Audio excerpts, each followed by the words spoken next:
You probably already heard that Elon Musk is funding the Gina Carano lawsuit against the Walt Disney Company. What you might not have heard yet is that it is driving the Hollywood elites absolutely insane. We're going to show you that today and show you why we believe they're scared. And folks, it has to do with the fact that this trial, more than just about any other celebrity trial, likely to go the full way. We're talking discovery, we're talking a trial, we're talking no settlement, and we'll tell you why.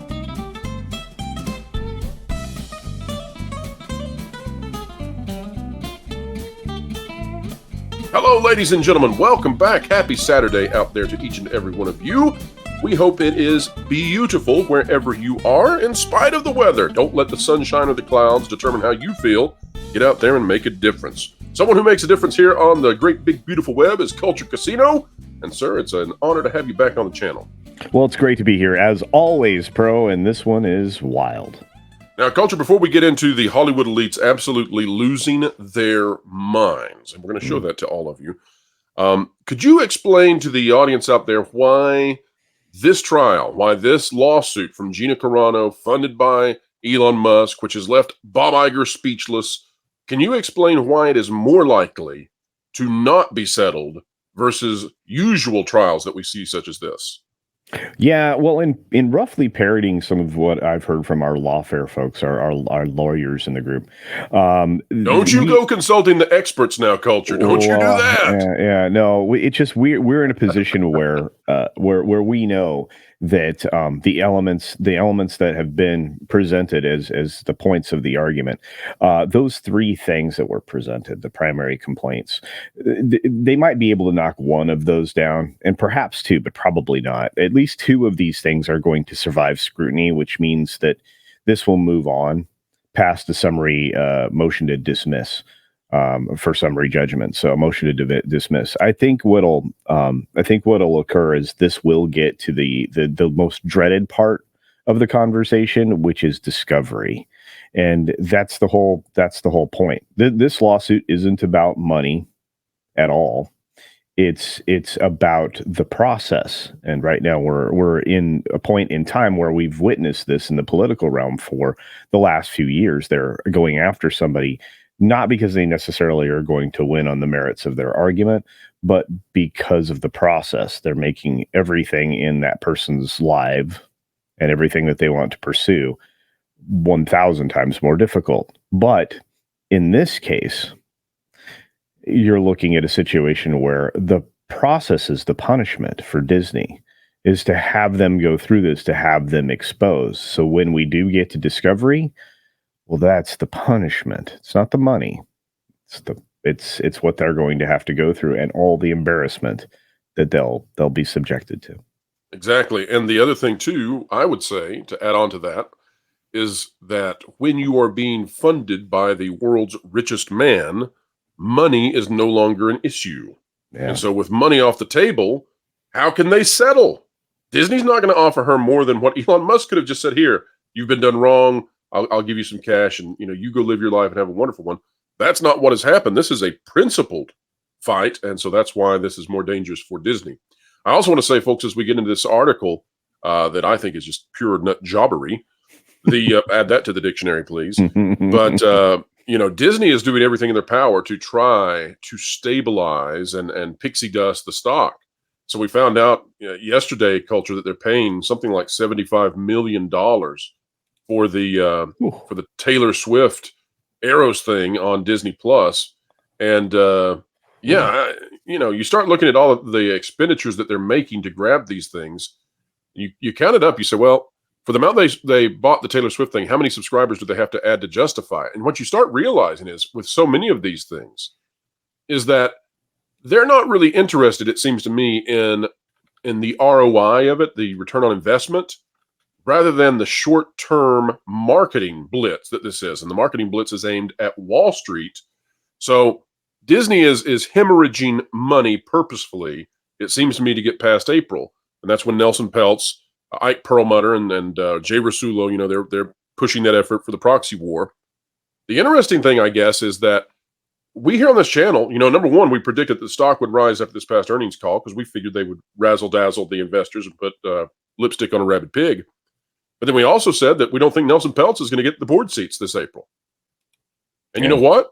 I think he's going to get them the next year. And I think it's going to be worse because I think that the longer that Disney doesn't grow, let me say it again, the longer that Disney doesn't grow, but instead they project into the future, the worse this gets. So you can't lose millions of subscribers. You can't decimate your box office.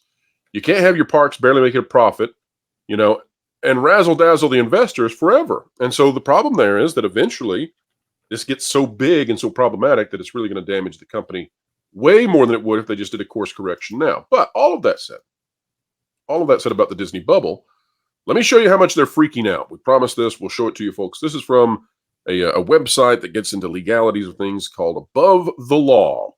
And it's by Liz Dye, and she goes by the $5 feminist moniker. And Liz Dye, my understanding, she's a person culture who she's left Twitter in November. She had something like 30,000 followers. She left Twitter to go to Threads because she can't handle it anymore. Of course, Threads is down to 3% of its original readership participation. So, I mean, this is a woman who has true EDS. She has Elon derangement syndrome. EDS is strong with this woman. Yeah. When you're willing to decimate your own ability to talk to others, well, you got a problem. But here's the article. Actress Gina Carano gets new role as Musk sock puppet in Disney labor suit. Good to see her getting work. Now, you can already see she's only the kind of feminist, she's only the kind of $5 feminist who wants to help women that she agrees with. So I don't know. Maybe she's a Leslie Headlandite. I don't know. It says, move over Gondor. There's a new LOL suit franchise in town, and it's promising some big budget crazy times. Yesterday, former Mandalorian actress Gina Carano sued Disney for wrongful termination and sex discrimination. And professional blank poster Elon Musk is footing the bill. Now, I'm going to assume that Liz Dye doesn't have any kind of accolades in the same categories as Elon Musk. So she's just mad. She's calling him names and all that. Abusive litigation is Musk's new hobby, and it's an expensive one, even by his standards. The Delaware Court of Chancery already forced him to pay $44 billion for Twitter. He was heading in the direction of buying Twitter, and it recently voided his $55 billion pay package from Tesla. Well, folks, I'm here to tell you what that means is that Tesla is going to move from Delaware to Texas. Yeah. And then they'll probably reinstate his pay package. Yes. And when these folks talk about this $55 billion pay package, it's kind of outside of the realm of what we talk about here. But when they talk about the $55 billion pay package, that's a performance package. And what it's talking about is if that's like the maximum amount that Elon Musk could make if Tesla suddenly became the biggest company in the history of the planet. Right. So that's not a real number. It's like how far it could possibly go up if the performance measurements, the performance milestones for Tesla went to some kind of insane level that's unimaginable. If it became quadruple the size of Apple, that's what. But they frame it this way on purpose. Nevertheless, in August, he offered to fund lawsuits for plaintiffs who were unfairly treated by your employer due to posting or liking something on this platform. Now, this goes on and on and on and on, and it's rude, it's crude, it's vile, and it gives Elon a hard time. It gives Gina a hard time. They're grown-ups; they can handle it. I don't think Elon's going to be crying into his dinner that's covered in caviar and probably features a little prime rib as well. But culture, I think this, along with other, and this was just the cream of the crop of insanity. There are a lot of articles from the other side they don't offer much substance. There's hardly any substance. Folks, go read this article. I hate to send you there. I hate to cause you trauma, but go read it and see. There's very, very, very little substance. It's just name calling. It's just anger and culture. I think that means that Hollywood doesn't have an argument against this. Yeah. So that the plan is going to be screech and raise your fist to the air and be furious. How is that going to go over? And culture specifically, do you think this is the door opening to other folks out there who were terrified of being blacklisted, who've been treated so poorly by these DEI and ESG standards that are discriminatory against them? Do you think this is that moment when Gina Carano and Elon Musk have opened the door to tremendous numbers of lawsuits all across Hollywood? Well, I think it starts that. I think it starts a cycle that you're going to see more and more of these cases. I think especially if she wins, and in the state of California, it's on like Donkey Kong, as the kids used to say when I was young. But I think it'll happen. I think you'll see the floodgates open. And there have been so many people that have been unfairly treated because they've liked a post that somebody else put out there. Nobody knows why that person liked that particular post that came out, on Twitter. What if they accidentally bumped the like, which isn't beyond the realm of Are you possibility? suggesting that old Twitter manipulated the statistics? I cannot believe it, Culture. I'm just saying that this lady who clearly, in November of last year decided to throw away, one of her best marketing tools, if not the best marketing tool in our social media age. She's clearly well balanced. She wasn't thinking rationally. Let's just put it that way. And what's funny She'll be is, back. well, if you go and you check out her page, like we were just doing a moment ago, she Mhm. still has the link to her Twitter as part of her little sidebar in her article. So it's not like her Twitter went away; she just stopped posting there.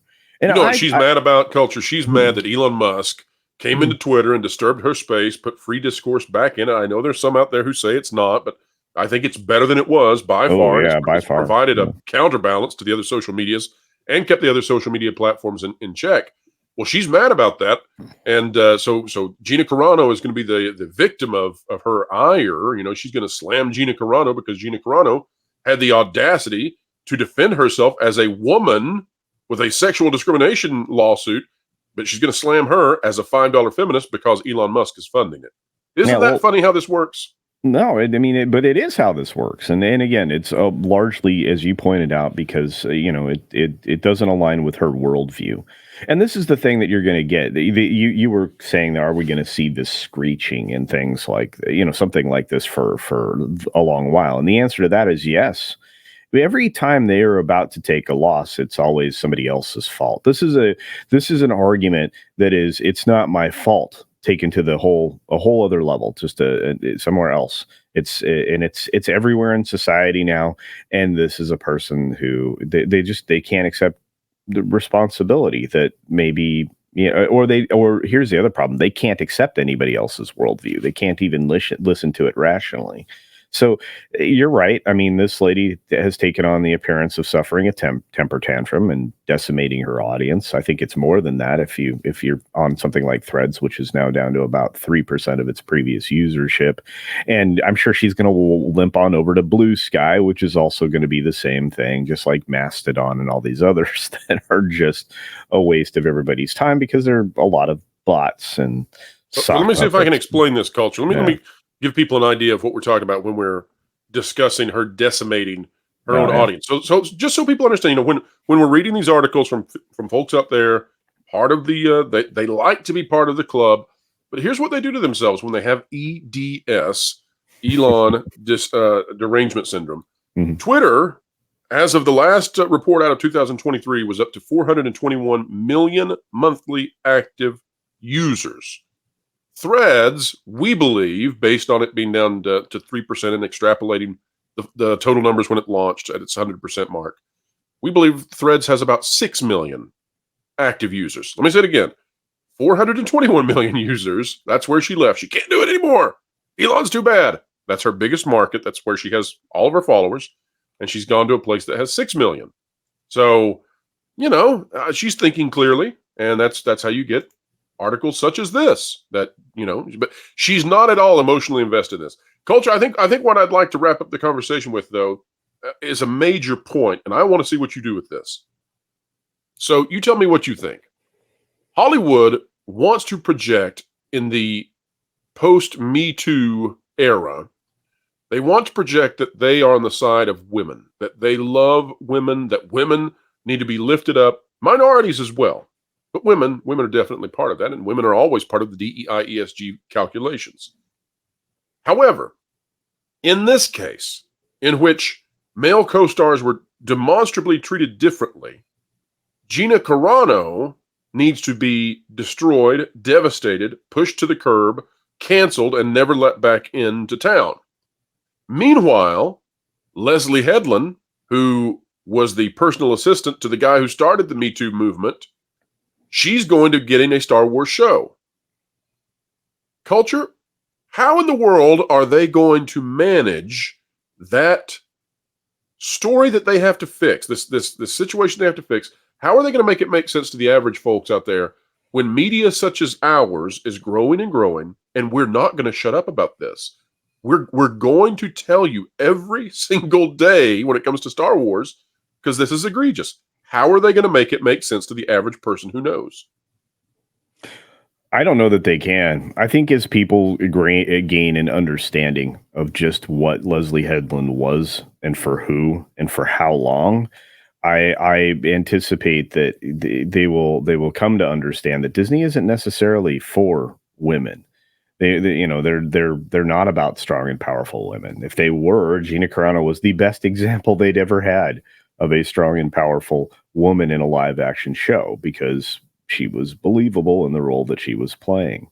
Whereas not only did Leslie Headland not empower, I'm using their words now, they're did not empower her her gender, she actively participated in undermining their everything.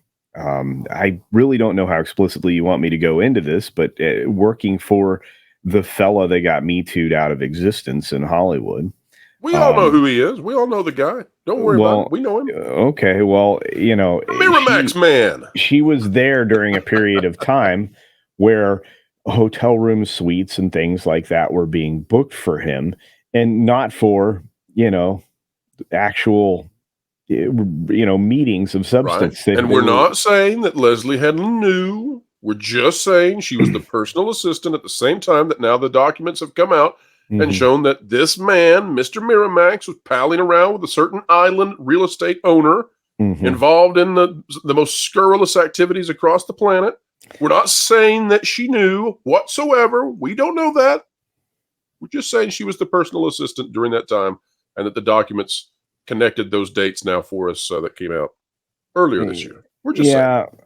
And again, I think it is rather telling that we ended up, with her. She checks a lot of boxes for Disney, and she says all the right things during, variety interview showcases, whatever you want to call those. And she's a bad person in Hollywood. And when I say that, that's saying something, because there's Hollywood has some really bad people in it. And she's one of the worst. And to bring her in to run to run a show for you, the Acolyte, to have begged her way. She was the one of all the million women out there who could have had the skills to do this. Yeah. Narrow it down. Even say it's 10,000 women. Narrow it down. Say it's 1,000 women. The idea that you would pick the woman who, was personal assistant to the man who launched the Me Too movement. Wowza. But culture, this is why, to circle back to the original point of this video, this is why this lawsuit being unsettleable, right? Disney can't just throw money at Gina Carano and Elon Musk and make them go away. That's why we're going to see screeching like you've never seen, because get us discovery into what has been going on at Lucasfilm. Yeah. Get the discovery going. And I think that's one of the first things I tweeted several days ago when this came out. I was like, let's go. Let's get the discovery. And get the KK emails, get the Leslie Headland emails, get them out there. Let's go. Legally. Yeah, I suspect, Pro, that those are far more damaging than the suit itself. And like I said, this is a form of lawfare, and I think that it's interesting when you start to turn the tables utilizing the same practices as somebody else who's been on the attack against you. I think isn't that a comeuppance? I believe it is. I believe comeuppance has occurred. There you go. Culture. I think a positive comeuppance would be if folks would go to check out your channel and find the great content there. For those who don't know yet, tell the folks about the countdown that you do daily. Oh, sure. Yeah. During the weekdays, I have a 6 minute daily, which is a brief countdown of all the relevant news. We start off with entertainment and pop culture, and sometimes sad news like people passing. And then in the end, you get all the actual news that's happening in the world, whether it be the things that are happening in the markets or the path of inflation that we've taken, or any number of other things. But I compress all of that to an actually 6 minute block of news with a countdown that runs on the screen. Now, the whole show runs about 12 to 15 minutes, but the actual news relevant thing, that's there. And I take the extra time at the beginning of the stream and often at the end to do shout outs to the people who show up, because I appreciate the audience so very much. Folks, if you would like to be enlightened as to what is going on in entertainment, seek out the elucidations of One Culture Casino. And on the way out the door, folks, help us out, please. Elevate this channel by clicking the like button, share, subscribe. And when you click it, you better believe you stick it to those algorithms. It's the notification bell. Drop a comment down below. Let us know your thoughts. Waste not that mind, folks. Join it in a dialogue of an entire community. And wherever you are and whatever you're doing, keep learning, keep growing, and never let them stop. You keep having fun. Oh. What are you doing? Well, you see, I wanted to get some inside scoops on Disney and their, different corporations, if you know what I mean. So I figured by looking into this fistbowl and sucking it randomly with my own energy that I pay for, you paid for, I could do the whole experience where you can be a master and spy on your targets. You're an idiot. If you want to get the inside scoop on Disney, or even other media organizations, you should check out thatparkplace.com and subscribe to WDW Pro's YouTube channel. That'd be way easier, more accurate, and, less dumb. Are you saying I won't get accurate information this way? No, you can't. Who'd have think?